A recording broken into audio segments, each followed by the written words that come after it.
yang bertemakan pengimbasan dan penguatan budaya positif oleh calon guru penggerak angkatan ke-7. Ada baiknya kita mengetahui dulu latar belakang mengapa kita perlu sekali untuk mengimbaskan, perlu sekali untuk menguatkan tentang budaya positif. Jadi sekolah itu diibaratkan sebagai tempat bercocok tanam, yang mana murid adalah sebagai ladangnya dan guru adalah sebagai petaninya. Jadi apabila guru belum mampu menghadirkan lingkungan sekolah yang aman, yang nyaman untuk siswa, secara otomatis pendidikan tidak akan berjalan secara lancar. Apabila guru sudah mampu menghadirkan lingkungan sekolah yang aman dan nyaman, yang menyenangkan, pastinya karakter baik anak akan tumbuh di dalamnya.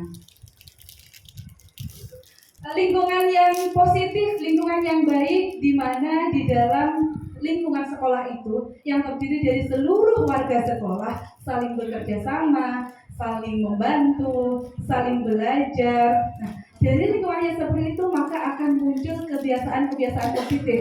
Kebiasaan positif yang sudah dimiliki oleh seluruh warga sekolah, di situ akan berubah menjadi karakter. Dan dari karakter-karakter positif yang sudah muncul di seluruh warga sekolah, maka akan berubah, akan terbentuk menjadi budaya positif. Nah, apabila anak-anak masih menghadapi tekanan-tekanan ketika di lingkungan sekolah, maka pembelajaran tidak akan berjalan secara lancar. Maka dari itu menjadi tanggung jawab kita bagaimana kita bisa menghadirkan lingkungan yang positif dengan budaya positif di sekolah kita, di lingkungan sekolah kita, sehingga anak-anak merasa nyaman dan aman belajar dengan kita, belajar di lingkungan sekolah kita, yang kemudian pada akhirnya tujuannya adalah anak-anak mampu belajar dengan baik. Begitu ya. Jadi budaya positif ini sangat penting sekali untuk kita pahami, untuk kita terapkan di lingkungan sekolah kita. Next, Bu. Kabel. Oke, kita pada kesempatan siang hari ini kita akan belajar tentang budaya positif yang di dalamnya ada 7 materi pokok. Kita lihat bagian di sini, ini adalah keterkaitan antara materi satu dengan materi selanjutnya. Tidak kelihatan ya dibaca? Tidak apa-apa, karena terlalu kecil tulisannya ya. Jadi yang pertama, ketika kita akan mewujudkan, ketika kita akan menciptakan budaya positif di lingkungan sekolah, yang pertama harus kita tahu adalah makna disiplin dulu. Disiplin itu apa sih? Terus kemudian setelah kita mengetahui makna disiplin, kita sampaikan ke anak-anak. Kemudian kita harus mengetahui tentang teori motivasi. Karena apa? Setiap manusia, setiap individu, ketika melakukan suatu perbuatan, mereka pasti memiliki alasan. Mereka pasti memiliki tujuan. Ataukah tujuannya karena takut hukuman, ataukah tujuannya karena ingin imbalan. Nah, di situ kalau kita mengetahui motivasi-motivasi anak dalam melakukan suatu perbuatan, maka kita akan lebih mudah untuk menerapkan disiplin. Kemudian kita juga harus menerapkan tentang nilai-nilai kebajikan universal dan keyakinan kelas. Nilai kebajikan universal itu merupakan nilai-nilai kebajikan yang diakui oleh semua kalangan. Misalnya, nilai kebajikan disiplin. Disiplin sudah pasti diyakini bahwa itu nilai kebajikan secara universal. Lintas agama, lintas suku, lintas negara, pasti secara universal disiplin itu diakui sebagai nilai yang positif, nilai kebajikan. Setelah kita tahu tentang nilai-nilai kebajikan, kita terangkan kepada anak-anak kita tentang nilai kebajikan, kemudian anak-anak kita ajak untuk membuat keyakinan kelas. Nah, keyakinan kelas itu apa? Nanti akan diterangkan oleh teman kita. Kemudian kaitannya lagi tentang posisi kontrol. Setelah kita menerangkan ke anak-anak tentang disiplin, tentang motivasi, tentang nilai-nilai kebajikan, kemudian kita sebagai guru, kita harus mampu memposisikan diri. Saya sebagai guru posisinya sebagai apa? Ataukah sebagai penghukum, sebagai teman, sebagai manajer. Nah, terus nanti kita akan tahu ciri-cirinya, posisi-posisi masing-masing posisi ini Nanti kita akan bahas secara lebih detail. Dan terakhir nanti ada segitiga restitusi. Segitiga restitusi itu merupakan pendekatan untuk mengatasi anak-anak yang melanggar disiplin. Yang melanggar disiplin, yang tidak menuruti aturan seperti itu. Nanti cara mengatasinya bisa menggunakan segitiga restitusi. Langkah-langkahnya seperti apa nanti akan kita bahas. Dan yang terakhir adalah 5 kebutuhan dasar manusia. Nah, ini juga kita sebagai guru juga harus memahami kebutuhan dasar manusia, terutama untuk anak-anak PAUD ya, untuk anak-anak PAUD yang anak-anak mungkin secara verbal belum mampu menceritakan secara jelas apa yang mereka mau, sehingga mereka melakukan hal-hal yang mungkin menurut kita menyimpang, tidak disiplin dan sebagainya. Nah, itu kuncinya adalah di 5 kebutuhan dasar manusia. Sangat menarik ya? Sangat menarik. Sangat menarik. Nanti kalau teman-teman semua mampu menguasai materi-materi ini, insya Allah nanti dalam menyikapi anak-anak yang tidak disiplin, anak-anak yang melanggar peraturan itu akan lebih mudah. Langkah kita akan lebih tertata, sehingga anak-anak mampu menjalankan disiplin secara intrinsik. Anak-anak mampu menjalankan disiplin tanpa paksaan, seperti itu. Baik, selanjutnya memasuki materi yang pertama, next book. Memasuki materi yang pertama yaitu tentang perubahan paradigma belajar. Perubahan paradigma yang lama seperti apa, perubahan paradigma yang sekarang seperti apa, akan dijelaskan oleh teman kita Ibu Asvita Ambarwati SPD. Dimulai. Kami persilakan Bu. Terima kasih Bu Ani untuk waktunya. Sebelumnya yuk kita tepuk terima kasih. Hati ini, mulut ini, tangan ini ingin bilang terima kasih. Terima kasih Bu Ani untuk waktunya untuk saya. Diulangi lagi? Iya. Ya, diulangi lagi ya. Tepuk terima kasih. Hati ini, tangan ini, mulut ini ingin bilang terima kasih. Terima kasih Bu Ani dan Bu Yayan untuk waktunya untuk saya. Nah, bismillahirrahmanirrahim. Karena waktu sudah menginjak siang, maka langsung saja ya Bunda, saya akan menyampaikan materi yang akan saya bawakan pertama, yaitu tentang materi perubahan paradigma belajar. Namun sebelum menginjak lebih jauh, alangkah baiknya kita memahami dulu tentang arti paradigma itu sendiri. Paradigma menurut Kamus Besar Bahasa Indonesia adalah model dalam teori ilmu pengetahuan atau disebut dengan kiblat dari pengetahuan.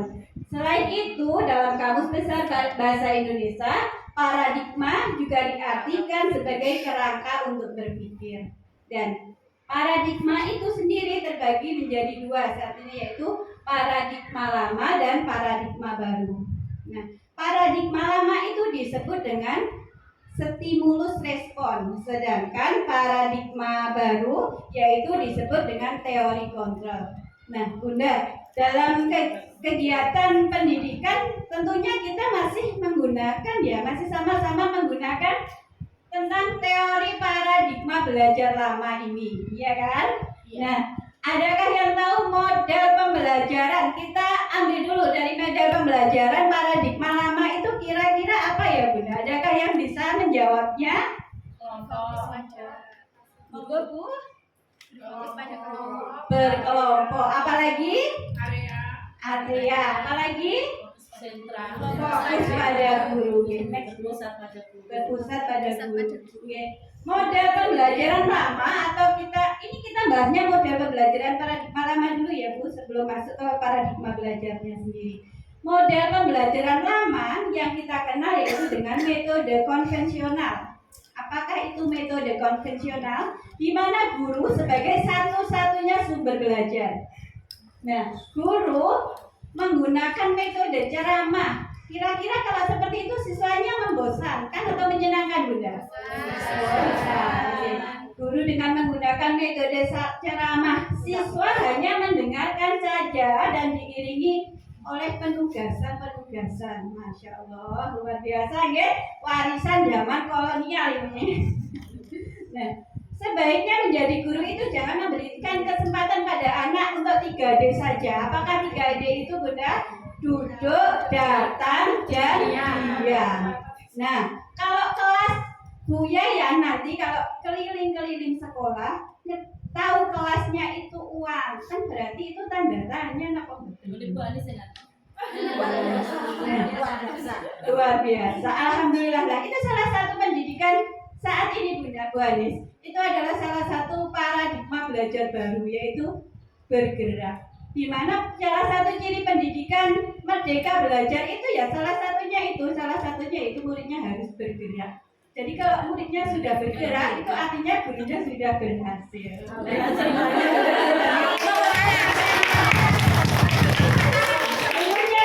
juga berhasil. Salah satunya gurunya pasti sudah bergerak. Luar biasa. Tapi kok ya gak guru ya. Mulai karo nangis. Next Bu Aziza. Nah, untuk menyikapi bagaimana anak-anak yang luar biasa tadi, anak-anak langit ya Bunda, kita sebut dengan anak-anak langit, anak-anak yang unik. Maka saya kenalkan di sini adalah dengan metode pembelajaran berdiferensiasi. Pembelajaran berdiferensi ini yaitu adalah pembelajaran yang lebih mengutamakan kebutuhan belajar murid. Kenapa dipilih pembelajaran berdiferensiasi? Karena menurut dasar-dasar pendidikan yang diutarakan oleh Bapak Pendidikan kita yaitu Ki Hajar Dewantara, bahwasanya pendidikan itu bersifat menuntun. Nah, menurut Ki Hajar Dewantara juga tujuan pendidikan yaitu menuntun segala kodrat yang ada pada anak agar mereka dapat mencapai keselamatan dan kebahagiaan yang setinggi-tingginya. Tentunya dalam proses belajar, bukan hanya bermain saja. Tetapi kita sebagai guru juga bisa menghadapi pembelajaran bermain sambil belajar. Okay. Next Bu Aziza. Nanti dalam materi yang sama, maka dari hal tersebut kita sebagai guru wajib mengutamakan kebutuhan belajar murid kita dalam proses belajar agar mereka dapat mencapai proses belajarnya. Pembelajaran berdiferensiasi ini saya rasa sangat cocok Bunda diadopsi khususnya di lingkungan kita TKA Kausan yang muridnya sangat luar biasa wah sekali ya kan. Bagaimana caranya? Yaitu caranya dengan melakukan 3 aspek. Yang pertama yaitu aspek pemetaan tentang kesiapan belajar siswa. Yang kedua dengan minat belajar, dan yang ketiga dengan mengetahui profil murid. Hal tersebut dapat kita lakukan dengan 3 cara juga Bunda, yaitu yang pertama ada wawancara, observasi, dan menggunakan survei dan angket. Nah, di sini saya garis bawahi bahwasanya di TK itu yang lebih mudah kita terapkan yaitu dengan metode wawancara untuk melakukan pemetaan tadi dan metode observasi. Wawancara itu bisa dilakukan dengan siapa saja Bunda? Yang tentunya yaitu dengan mitra belajar kita yaitu wali murid, orang tua kita. Yang kedua dengan observasi, kita sebagai pendidik bisa melihat secara langsung apakah kebutuhan belajar anak kita, bagaimana anak itu bersikap di kelas, bagaimana apa yang akan kita lakukan tentang anak-anak langit kita ini. Dan selanjutnya cara yang kedua yaitu dengan merencanakan pembelajaran berdiferensiasi berdasarkan hasil pemetaan yang sudah kita buat tadi. Dan selanjutnya kita bisa membuat strategi atau langkah pembelajaran yang cocok untuk anak-anak kita. Dengan melakukan pemetaan ini sangat mudah Bunda, saya sudah menerapkan. Contohnya kemarin begini, dalam keagamaan hafalan surat pendek, ada 3 anak di kelas saya itu yang paling hebat Bunda dalam hafalannya. Maka itu saya rangkul, namanya Ica. Jangan minta tolong ya, nanti suaranya yang keras, jadi bisa membantu gurunya gitu. Karena di kelas kita kan ada 30 anak, tidak mungkin kan kita hafalan teriak-teriak sendiri, sedangkan yang lain itu hanya diam saja. Maka dari 3 anak itu saya petakan Bunda, saya bagi menjadi 3 kelompok anak itu. Alhamdulillah dengan begitu anak-anak bisa berhasil. Meskipun belum semuanya, tapi pelan-pelan ternyata anak-anak setelah kita itu juga bisa. Dan selanjutnya setelah kita melakukan strategi dan melakukan pembelajaran, yaitu dengan mengevaluasi dan merefleksi. Ini adalah tugas yang wajib kita lakukan sebagai pendidik tentunya ya Bunda.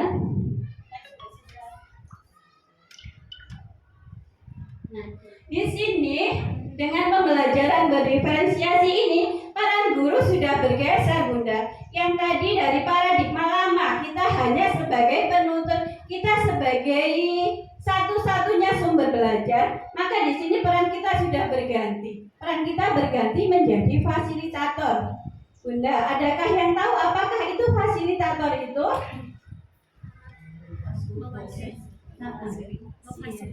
Fasilitas, betul. Iya, sebagai pendidik kita sudah bergeser menjadi penghubung dengan sumber-sumber belajar. Nah, kita tinggal ini saja Bunda, menyiapkan anak-anak kita, menyiapkan materi kita, apa yang menarik buat anak, sehingga anak itu bisa langsung mengikuti proses belajarnya secara utuh dan menyeluruh. Artinya gini Bunda, apabila kita melakukan pembelajaran yang bersifatnya saintis ya, kita bisa melibatkan anak-anak dari proses awal hingga proses akhir, sehingga anak-anak itu betul-betul, harapannya betul-betul menikmati proses dalam belajarnya. Dan penting sekali Bunda, sebagai seorang pendidik kita wajib menghormati anak, menghormati kebutuhan anak, memperlakukan murid dengan sebaik-baiknya, melayani dengan setulus hati, menjadi tauladan ngaso sing tulodo, membangun semangat bagi murid-murid kita, dan yang terakhir tentunya menuntun murid kita menjadi pribadi yang mandiri, terampil, berbudi pekerti, cerdas dan berkarakter, tentunya sesuai dengan profil pelajar Pancasila. Itulah harapan kita. Next. Nah, mari kita pelajari bersama-sama tentang bagan yang saya sajikan ini. Setelah tadi kita mempelajari metode belajarnya, maka di sini saya menyajikan dua bagan yang berbeda, yaitu tentang stimulus respon dan teori kontrol. Nah, stimulus respon ini disebut dengan paradigma belajar lama, dan teori kontrol disebut dengan paradigma belajar baru. Yang pertama, yuk kita gali bersama-sama Bunda, kita belajar hari ini bersama-sama biar meresap dalam hati kita tentunya. Yang pertama, dari teori paradigma lama, kita baca satu-satu ya. Realitas kebutuhan kita sama, betul apa tidak Bunda? Salah. Tetapi nyatanya dalam teori kontrol paradigma belajar baru, yaitu realitas kebutuhan kita berbeda-beda. Apakah itu artinya dalam satu kelas ini Bunda, murid kita tentunya mempunyai kebutuhan yang berbeda-beda dalam menerima setiap pelajaran. Jadi tidak bisa Bunda satu anak dengan satu anaknya itu, satu anak dengan anak yang lainnya itu dikasih materi yang sama dengan cara yang sama, dengan materi yang sama, mungkin dengan metode yang berbeda-beda begitu. Yang kedua, semua orang melihat hal yang sama. Setiap orang memiliki gambaran yang berbeda-beda. Ini juga masih sama Bunda. Setiap anak memiliki gambaran atau imajinasi terhadap suatu pandangan tentang pelajaran itu berbeda-beda. Kita mencoba mengubah orang agar berpandangan sama dengan kita. Tetapi nyatanya kita berusaha memahami pandangan orang lain tentang dunia. Ini juga berbeda-beda dari Bunda. Perilaku buruk dilihat sebagai suatu kesalahan. Semua perilaku memiliki tujuan. Nah, dari poin ini loh Bunda yang sering karena kita belum tahu ilmunya ya, melihat perilaku buruk atau hal negatif dari anak kita yang melakukan kesalahan itu dipandang sebagai kesalahan. Apabila anak kita di kelas ada yang berperilaku negatif tentunya ya, kita pasti absen satu itu mesti disalah loh. Betul apa betul Bu? Ya, betul. Ini loh yang salah. Tetapi nyatanya tidak begitu Bunda. Dalam teori stimulus respon, dalam teori kontrol itu yang benar adalah kita harus melihat dulu apa tujuannya anak itu melakukan perbuatan tersebut. Caranya gimana?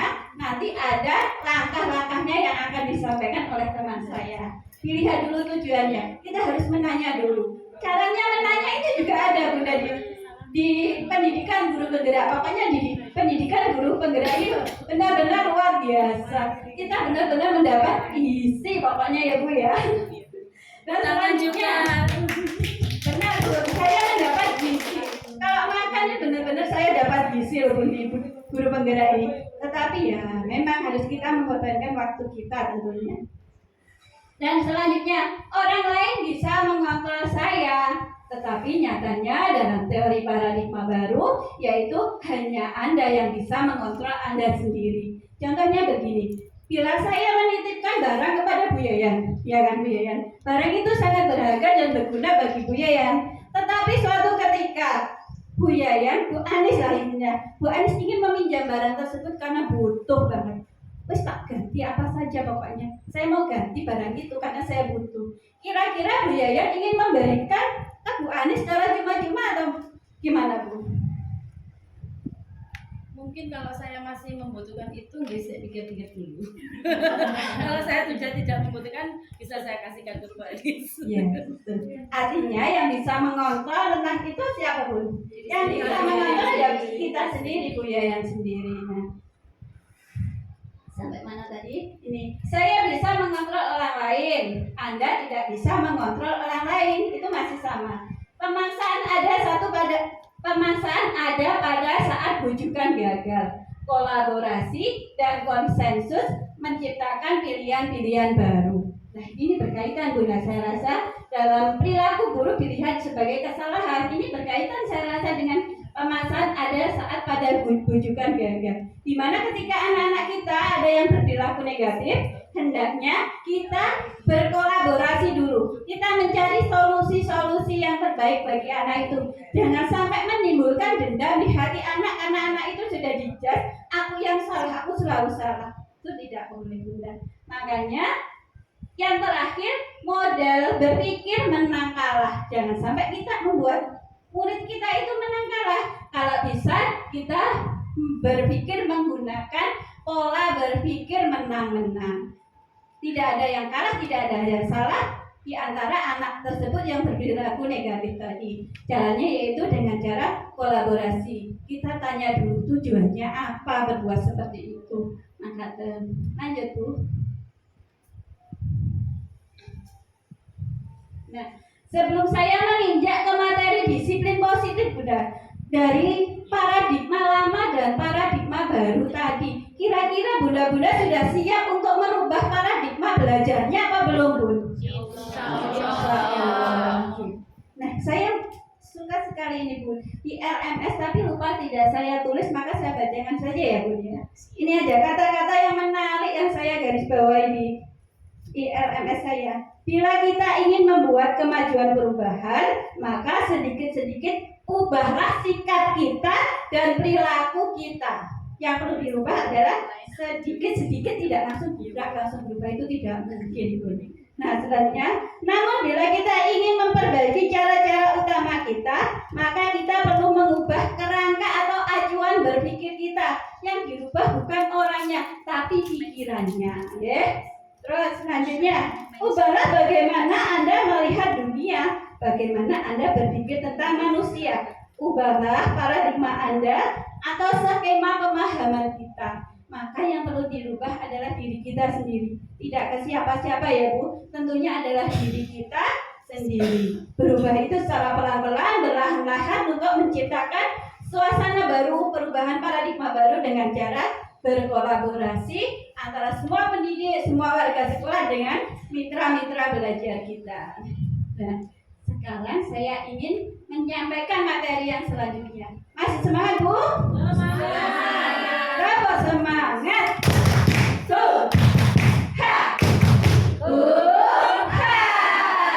Nah, materi yang kedua tentang disiplin positif. Adakah yang tahu tentang kata-kata disiplin itu Bu? Kalau kita mendengar kata disiplin, apakah yang tergambar di benak-benak Ibu semua? Apakah penting disiplin positif itu diterapkan di sekolah kita? Penting banget.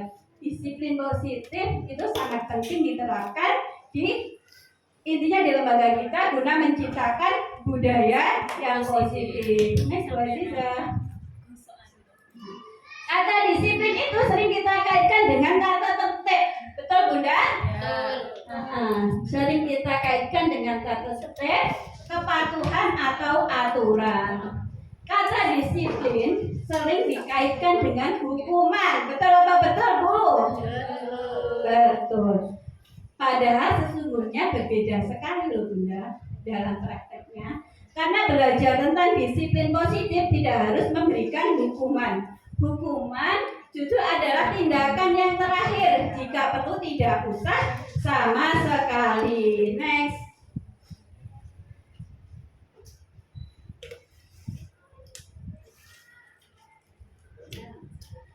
Dalam rangka menciptakan lingkungan yang positif, salah satu yang perlu kita tinjau adalah penerapan disiplin di sekolah kita. Disiplin positif sangatlah penting diterapkan di sekolah kita, karena dengan memahami tentang arti disiplin positif itu dapat terciptalah budaya positif.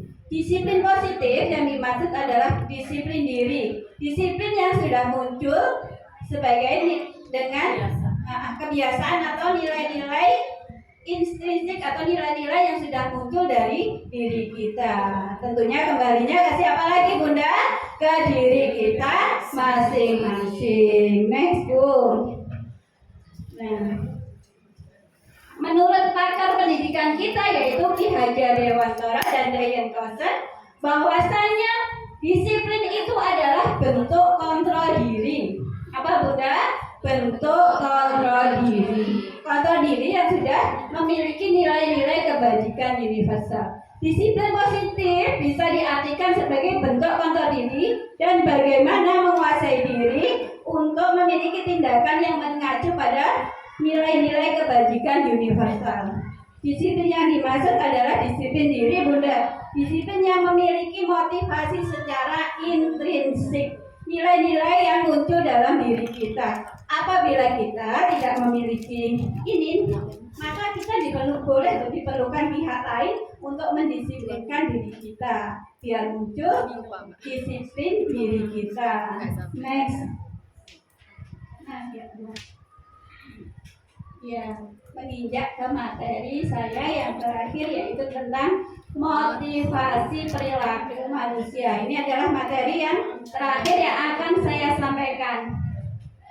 Menurut Dan Gosen dalam bukunya Restructuring School Discipline ada 3 motivasi manusia.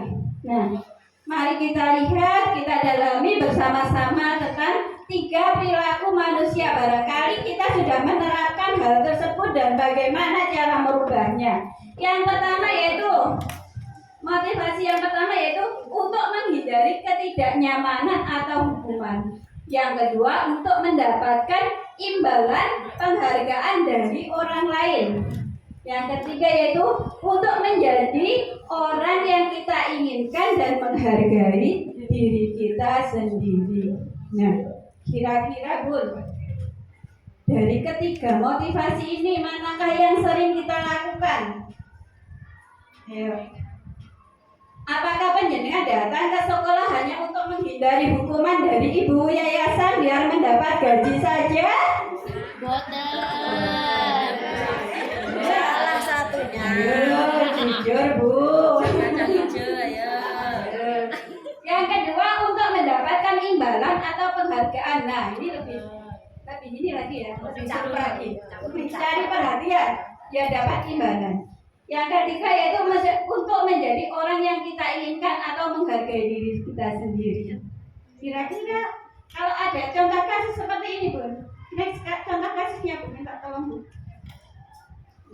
Nah, ini contoh kasusnya saya sebutkan. Bila di sekolah kita tidak ada aturan yang memberikan surat teguran bagi karyawan yang sering datang terlambat, atau tidak ada atasan yang memberikan kita penghargaan menjadi karyawan yang terbaik. Ya, kita pahami bersama-sama ya. Karena kita sering datang tepat waktu. Apakah Anda akan datang tepat waktu untuk mengajar murid ibu-ibu semua? Jelaskan juga Bu alasannya. Dan menurut Anda dari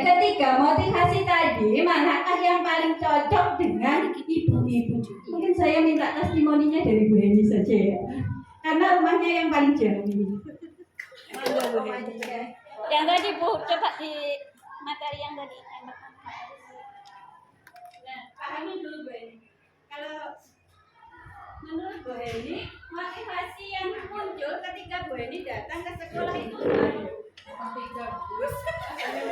ya itu muncul tadinya. Jujur. Ya sebenarnya kenyataannya ya bukan rumah saya jauh. Tapi di sini itu saya niatan saya itu juga mengabdi. Cita-citanya nomor 3. Ambil nomor minta tolong. Ya saya itu masalah apa itu kayak gaji atau imbalan itu tidak terlalu niatan saya itu untuk memberikan ilmu kepada anak agar anak itu tumbuh dengan baik dan memiliki perilaku yang sesuai apa yang kita harapkan. Jadi ya insya Allah nomor 3.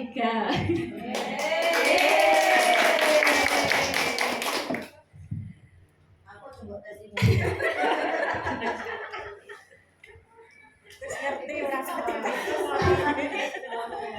Subhanallah, luar biasa. Tepuk tangan buat Bu Heni bunda. Iya, Bu Heni ini adalah teman kita yang paling jauh rumahnya, tapi luar biasa. Saya lihat dia itu tidak pernah terlambat. Dia itu selalu ikhlas datang tepat waktu sebelum murid-muridnya datang. Karena ketika saya datang itu pasti sebelum Bu Aziza, terus Bu Heni, terus saya, insya Allah. Wah, kayak orang ya. Ada insya Allah ya. Karena kalau saya benar-benar saya kan juga nggak enak toh Bu. Ya, seharusnya itulah bunda, kita harus belajar menggali diri kita sendiri menjadi lebih baik. Belajar terus belajar, memperbaiki diri kita agar yang muncul dalam diri kita sudah bukan motivasi ekstrinsik lagi. Kita tidak usah mengharapkan penghargaan dari orang lain, tidak usah menghindari hukuman. Marilah kita bersama-sama berkolaborasi bersama-sama menciptakan ruang belajar yang menyenangkan. Kita mendidik anak-anak kita dengan setulus hati, dengan ikhlas hati agar kelak anak-anak kita menjadi anak-anak yang benar-benar berprofil pelajar Pancasila. Iya ya, masih ingatkah dengan lagu profil pelajar Pancasila kemarin ini?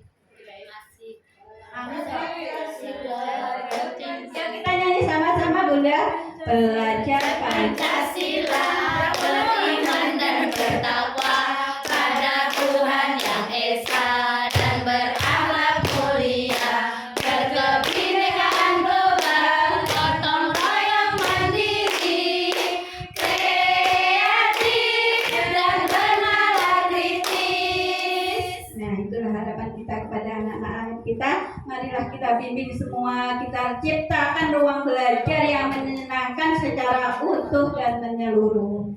Terima kasih bunda untuk waktunya untuk saya, dan itu materi yang saya sampaikan. Selanjutnya materinya akan disampaikan oleh Ibu Ani Rahmawati tentang kebutuhan dasar manusia. Monggo Bu Ani.